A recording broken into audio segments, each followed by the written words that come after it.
I want you to close your eyes for a second. Well, if Yeah. you're driving, of course, please don't close your eyes. But mentally, I want you to transport yourself back. Okay. We're going to November 1994. The world is just, it's a drastically different place. Oh, completely. You know, Friends has just premiered on TV. The Sony PlayStation, it just launched in Japan. Yep. Right. And the internet. The internet is this quiet, text-heavy, mostly gray place. I mean, there's no Google to organize it. There's no Facebook to connect everybody. Not at all. Amazon is, what, a rumor about some guy selling books out of his garage? Exactly. It's barely a thing. It really was the Wild West. Or maybe a better way to put it is, it was like a library where all the books were just thrown on the floor in one giant pile. It was raw, it was silent, and it was, largely academic. That's a perfect analogy for it. Okay. In Southern California, specifically in the 90210 zip code, you have two guys, David Bonnet and John Resner, and they're sitting in an office at 9401 Wilshire Boulevard. And they are about to launch something that for a very brief, shining moment becomes the absolute center of the online universe. And they call it Beverly Hills Internet. Beverly Hills Internet. Which, of course, later becomes the behemoth that we all know as GeoCities. And frankly, this is the moment. This is the point where the internet stops being just a utility for scientists and the military. Right. And it becomes a place where human beings actually live. Lived is the perfect word there. Oh. We're doing a deep dive today into the rise and, well, the eventual fall of GeoCities. And look, if you were online in the late 90s, just hearing that name, it probably triggers a very specific sensory memory. Oh, absolutely. The under construction gifs with the little digging man. The blinking text. Yeah. The MIDI music that you couldn't turn off no matter what you did. The chaotic aesthetic is what we remember, for sure. But the story underneath all of that is, it's fascinatingly complex. We are talking about the invention of the online community. And we really are. We are talking about a business that was acquired for $3.57 billion. That's with a B, despite having, almost zero revenue? I still can't get past that number. $3.5 billion. It's staggering. For a site that was famous for being free and, let's be honest, arguably pretty ugly. Agrees. And we're also talking about a tragic ending. It involves privacy scandals, corporate mismanagement, and this frantic race by digital archaeologists to save history before it was deleted forever. That $3.5 billion, though. It's the headline number, always. But to understand that valuation and to understand the tragedy of its collapse, you have to understand what GeoCities actually was. Yeah. Because it wasn't just web hosting. No. It was a psychological experiment in digital geography. So let's unpack this, starting right at the beginning. Late 1994, Bonnet and Resner start Beverly Hills Internet, or BHI. It's such a 90s name for a tech company, isn't it? It's incredibly 90s. It sounds like a cable provider for rich people or something. But their location, Wilshire Boulevard, that's interesting because they were physically in this high-rent district. Right. But they were building what was effectively a digital slum. A free space for absolutely everyone. Well, initially, the concept was just web hosting. But they ran into the fundamental problem of the early web, which was discoverability. How do you find anything? Exactly. In 1994, there were no search algorithms. You couldn't just type cat photos or Star Trek fan fiction into a search bar and get 1 million results ranked by relevance. It didn't exist. If you put a page up, it was like throwing a message in a bottle into the ocean. No one would find it unless you gave them the exact specific coordinates. So they needed a map. Right. They needed a taxonomy, a way to organize information that humans could intuitively understand without needing, a computer science degree. So they looked at the real world. And what did they see? They said, how do we organize people offline? And the answer is, we organize them into cities and neighborhoods based on shared interests or demographics. And this is the hook. This is the thing that I think defines Web 1.0. The neighborhood metaphor. It changed everything. Right. They decided that users wouldn't just be users, no, they would be homesteaders. I love that term. And you didn't just upload a file, you moved into a neighborhood. You were staking a claim. It makes the abstract internet feel fabrical, tangible. So walk us through the map. If I'm a tech nerd in 1995, where do I live? You moved to Silicon Valley. That was the neighborhood for computer hardware, programming, tech talk, all that stuff. Okay, that makes sense. Yeah. And what if I'm obsessed with movies? Or say I want to make a fan page for the X-Files? Then you go to Hollywood. That was the spot for entertainment. Simple enough. What about the other original ones? The source material says there were 6 distinct neighborhoods right at the start. You had Wall Street, which was for finance, investing, business talk, Right. Coliseum for sports, Sunset Strip for music and nightlife. Okay. And then you had Rodeo Drive. Which I'm guessing, keeping with that Beverly Hills theme, had to be for shopping. Shopping, fashion, and, general lifestyle stuff. Yeah. But here's the genius part. It wasn't just a category tag. It wasn't like a hashtag. It was a literal address. Right. When you signed up, you didn't get geocities.com, Steve. You got geocities.com/cell Imilkin Valley 7201. You had a house number. On a street, you had a house number. And because they were sequential, the low numbers became status symbols. I bet they did. If you were at Hollywood 1005, you were an early settler. You were one of the founding fathers of that digital block. And if you were at Hollywood 9000? You were living way out in the suburbs. You were a newcomer. That is just fascinating. It immediately creates a social hierarchy and a sense of scarcity in a medium of digital space that is theoretically infinite. Exactly right. It tapped into our primate desire for status and location. And it solved the navigation problem. Well, if I wanted to find other people who liked what I liked, I didn't need a search engine. I just walked around the Hollywood neighborhood. I could literally click a next button and see who lived next door to me. It's serendipitous discovery. You're just stumbling upon things you're exploring. And that fueled massive growth. In July of 1995, they expanded. They added Capitol Hill for politics. Of course. Paris for romance and poetry. Tokyo for anime and Asian culture. And by December 1995, BHI officially rebranded as GeoCities. And the numbers by this point were just exploding. Oh, yeah. Thousands of homesteaders were registering every single day. By the end of 95, they were getting 6 million monthly page views. Which we have to stop and remind everyone. In 1995, that is an astronomical number. The web was tiny. 6 million views is like having Super Bowl numbers today. Yeah. Relative to the size of the audience. And you have to remember the constraints they were working with. Right. In mid-1995, GeoCities offered you 2 megabytes of storage space. 2 megabytes. I want to pause on that because I think for a modern listener, that number might not even register. It's so small. It's nothing. My phone takes a photo of my lunch and it's 5 megabytes. Right. But in 1995, you were on a dial-up modem. A 56K modem, if you were lucky. Maybe even a 14.4K. That horrible screeching sound. Exactly. Downloading a high-res photo would take 10 minutes. So the web was built on text and tiny, tiny graphics. 2 megabytes was actually a sprawling estate if you were just writing HTML and using low-res clip art. It was enough room to build a mansion, text-wise. Absolutely. So people built their mansions.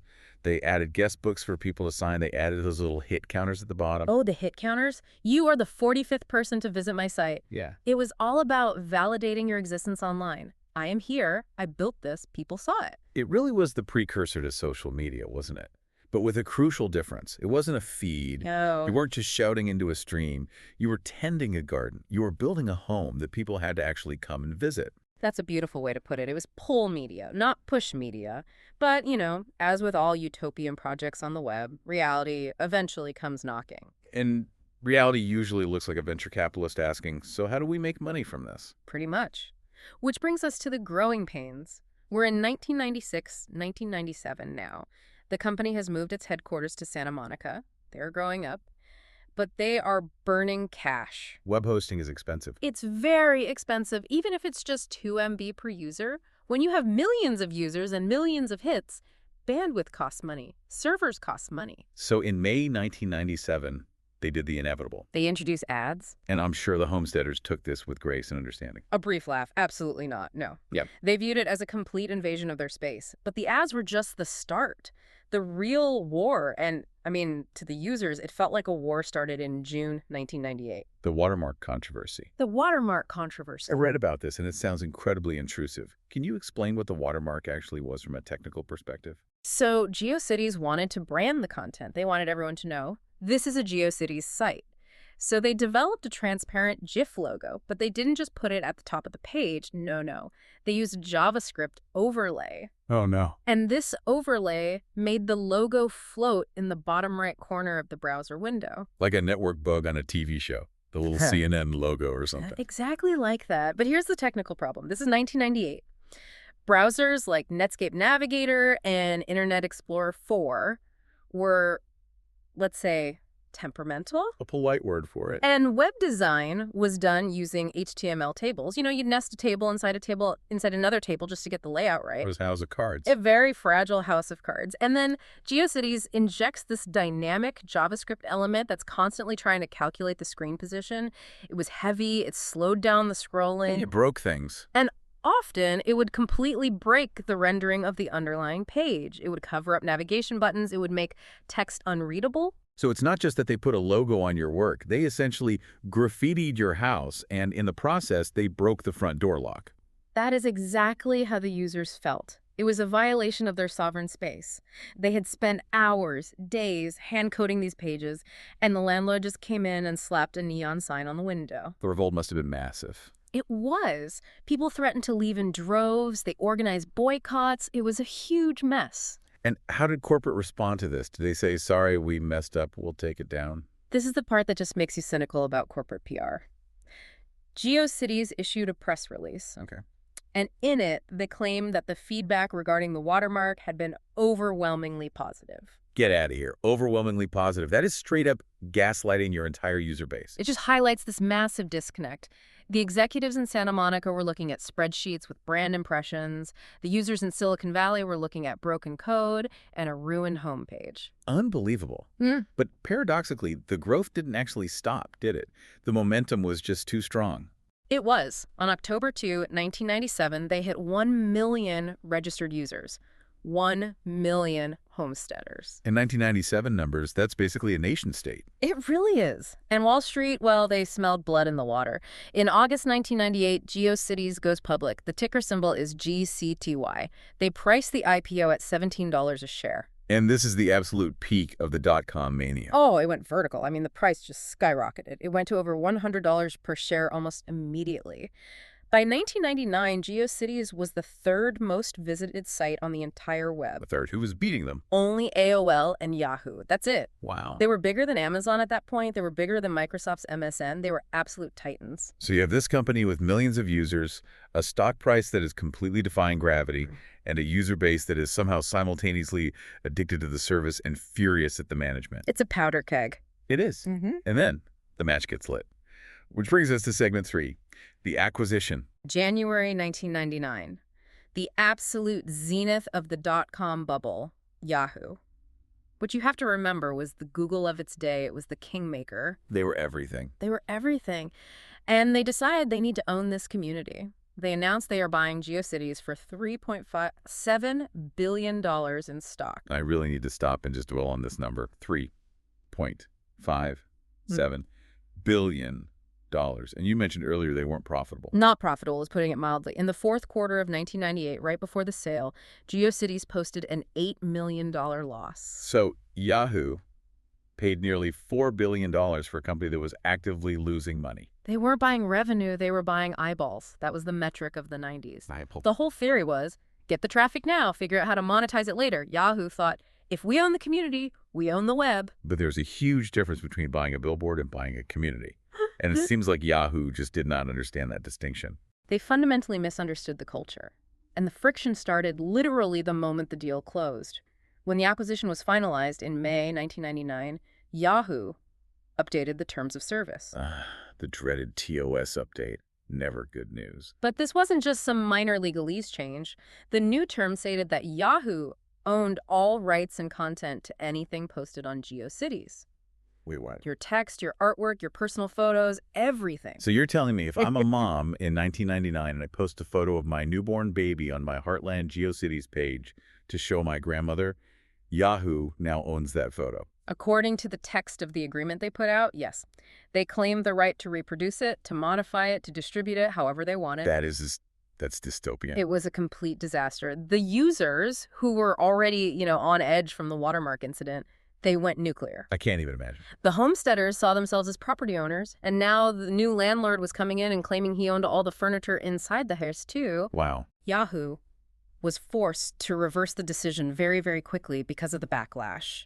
But the trust was just vaporized, gone. And then, in July 1999, they made the change that I think really drove the final nail into the coffin of the culture. The big one. They killed the neighborhoods. This was the real tragedy. Yahoo looked at the Silicon Valley 1334 address system and thought, this is too complicated, it's hard to remember. Right. So they switched to vanity URLs, GeoCities.com member name. Now, on paper, that sounds better. It's personalized.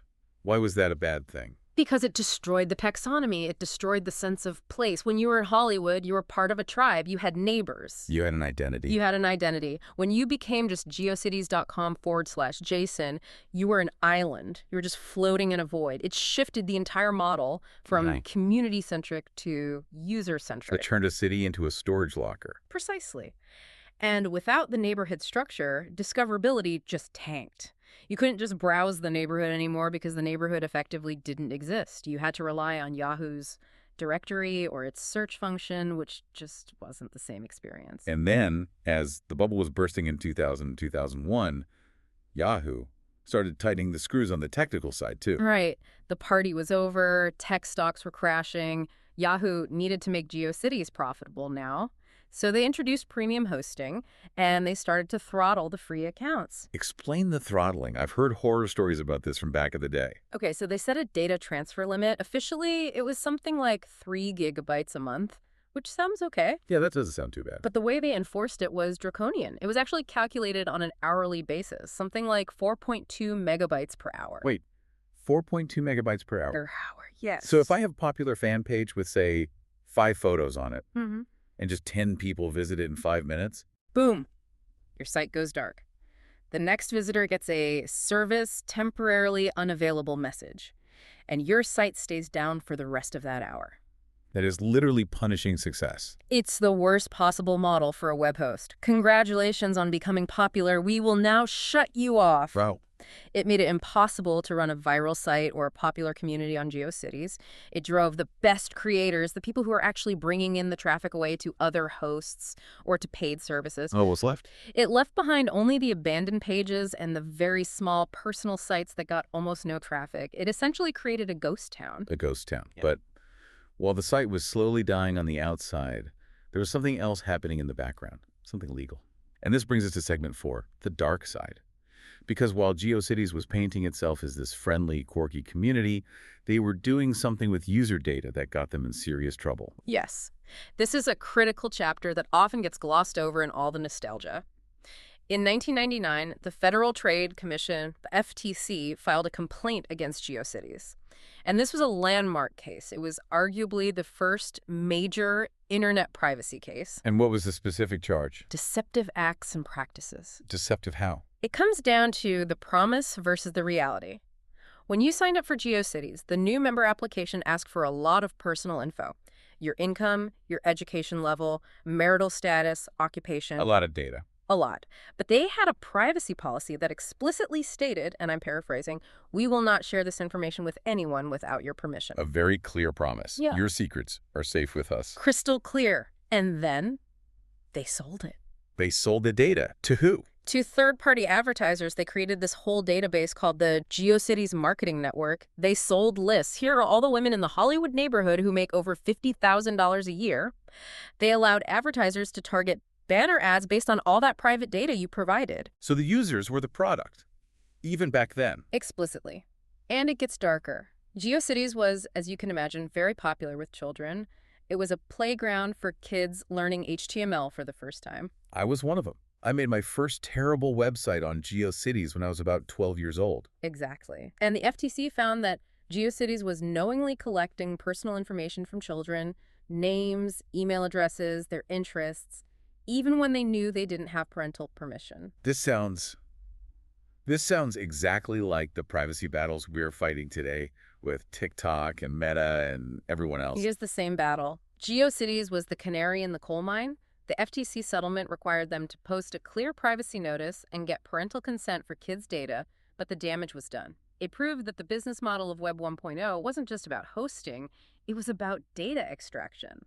It's pretty sobering to realize that the so-called innocent days of the web weren't actually that innocent at all. No. The surveillance capitalism model was there from the start. It just wasn't as sophisticated as it is now. So, okay, let's recap.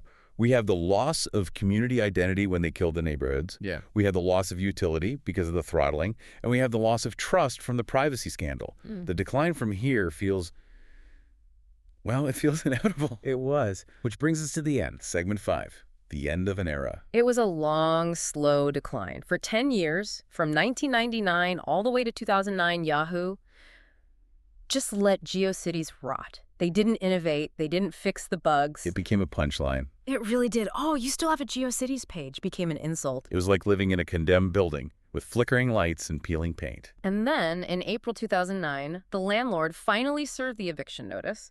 Yahoo announced that GeoCities US would be closing. They stopped all new registrations, and they set the date of death, October 26, 2009. I remember when this happened. And even though I hadn't visited my old site in probably a decade, I felt this real pang of grief almost. It was a brush with digital mortality. We were used to things on the internet being permanent, or at least feeling permanent. But suddenly, Yahoo said, we are going to delete 38 million pages. 38 million. Just think about that scale. 38 million personal expressions, diaries, fan fiction, conspiracy theories, tributes to dead pets, family photo albums, all of it slated for the digital incinerator. Why did they do it? I mean, was it costing them that much to keep the servers running in 2009? Probably not that much, honestly. Storage had gotten very cheap by then, but it wasn't making any money. Rupert Goodwins at ZDNet said something really brutal but true at the time. What was that? He said GeoCities was the first proof that you could have something really popular and still not make any money on the internet. Oof. That is the hard truth of the entire .com era in one sentence. Popularity does not equal profitability. And Vijay Mukhi, a security expert, called it a lost opportunity. He pointed out that if Yahoo had just understood what they had, the social connections, the community, they could have built Facebook. They had the users, they had the social graph, they just didn't build the tools to connect them. They treated it like a file system instead of a society. It's one of the biggest what-ifs in the history of tech. But there's a weird little twist in this story, a survival story of sorts. A Japanese exception. Yes. Yeah. Tell us about this parallel universe. So while Yahoo was shutting down GeoCities in the US and Europe and everywhere else in 2009, GeoCities Japan just kept going. Why? Well, Yahoo. Japan is a separate corporate entity, and in Japan, the service was actually still quite popular. The culture of anonymity and personal avatars is very strong in the Japanese web, and GeoCities fit that model much better than Facebook did, at least initially. So they just kept it running. They kept it running. For how long? For another 10 years. GeoCities Japan didn't actually close until March 31st, 2019. 2019. That is wild. So while the rest of us were migrating to Instagram and Snapchat and TikTok, there were people in Japan still hand-coding HTML pages on GeoCities. It just shows that the death of a platform is often a business decision, not a user decision. If the company wants to keep it running, the users will often stay. But in the U.S., the plug was pulled in 2009. And this is where the story shifts from a tragedy to more of a thriller. Segment 6, Digital Archaeology. Because those 38 million pages didn't just vanish without a fight. This is my favorite part of the story. It's like the Saving Private Ryan of the internet. When Yahoo announced the closure, they only gave a few months' notice. Right. They didn't offer a tool to export your site easily. They just said, save your files or they're gone forever. And a lot of people had lost their passwords, or maybe the creator had passed away in the intervening decade. Exactly. The data was orphaned. So a group of archivists mobilized. The Internet Archive, the people who run the Wayback Machine, they stepped up. But the real heavy lifting, the heroic effort, was done by this rogue group called Archive Team. Archive Team? That sounds like a special ops unit. They kind of act like one. It's led by Jason Scott, who is a renowned historian of the web. They viewed Yahoo's action as an act of cultural vandalism. They basically said, if you won't save this history, we will steal it. So how did they do it? Did Yahoo cooperate and give them the data? No, of course not. Yahoo was actively throttling them, just like they throttled their users. The archive team had to write custom scripts, basically hacking tools, to scour the neighborhoods. They brute forced the URLs. They just started downloading every image, every MIDI file, every HTML page they could find. So it was like a distributed denial of service attack, but for preservation. Exactly, a DDoS for good. They were in a race against the clock. And on October 26, when the servers finally went dark, they had managed to grab a massive chunk of it. How much did they get? On the first anniversary of the shutdown, in October 2010, they released a torrent file. Okay. How big? Roughly 900 gigabytes. 900 gigabytes of 1990s web content. That's incredibly dense. It's immense. It's millions and millions of sites. Now, it's not perfect. It's a broken mirror, as they call it. Some images are missing, some links go nowhere. But it preserved the essence of it. And there were other projects, too, like GeoCities, which tried to rebuild the neighborhood structure. Why does this matter, though? I mean, why save a bunch of ugly websites from 1998 with blinking text? Because it's folk art. It's history. If you went to a cave and saw stick figures drawn on the wall from 5,000 years ago, you wouldn't say, well, the anatomy is bad, let's scrub it off. Of course not. You would say, this is how they saw the world. GeoCities is the cave painting of the digital age. It captures a moment of innocence, of pure experimentation, of just, I was here. That is profound. It's the raw, unfiltered voice of the people before the algorithms took over and told us what to like. Exactly. So let's wrap this up. We've gone from the launch in a Beverly Hills office to the billions, to the bust, and finally to the rescue mission. What is the big takeaway here? What is the so what of the GeoCities story? I think the so what is about the shift from creation to consumption. GeoCities demanded that you create. You had to learn at least a little bit of HTML. You had to make layout decisions. You had to physically build your digital home, brick by brick. It was an active process. It was active. Today, for the most part, we are passive. We pour our content into pre-made molds. Facebook, Twitter, Instagram, they control the layout. They control the font. You just provide the data. We went from being homesteaders, building our own cabins, to being renters in a giant corporate high-rise. And the landlord can kick us out anytime. And the landlord is spying on us through the windows. That is a terrifying but, yeah, very accurate analogy. The failure of GeoCities paved the way for the modern web because it taught companies that hosting wasn't the business. The business was the data. The business was the ad network. Yahoo just figured it out too late and executed it far too poorly. I want to leave you, our listener, with a final thought to mull over. We talked about how Yahoo deleted 38 million pages with just a few months' notice. And we tend to assume our current digital lives are permanent. We think our Instagram photos, our Google Drive backups, our Spotify playlists, we think they're written in stone. We trust the cloud. We trust the cloud. But if a giant like Yahoo can simply hit delete on a massive chunk of human history just because it wasn't making its quarterly numbers, how safe is your digital legacy right now? If Google or Meta decided tomorrow that your neighborhood wasn't profitable, where would you go? And what would you be able to take with you? That is the question that keeps archivists awake at night. And it should probably keep you awake too. Make a backup, folks. Thanks for diving deep with us into the digital ruins of GeoCities. Always a pleasure. We'll see you on the next Deep Dive.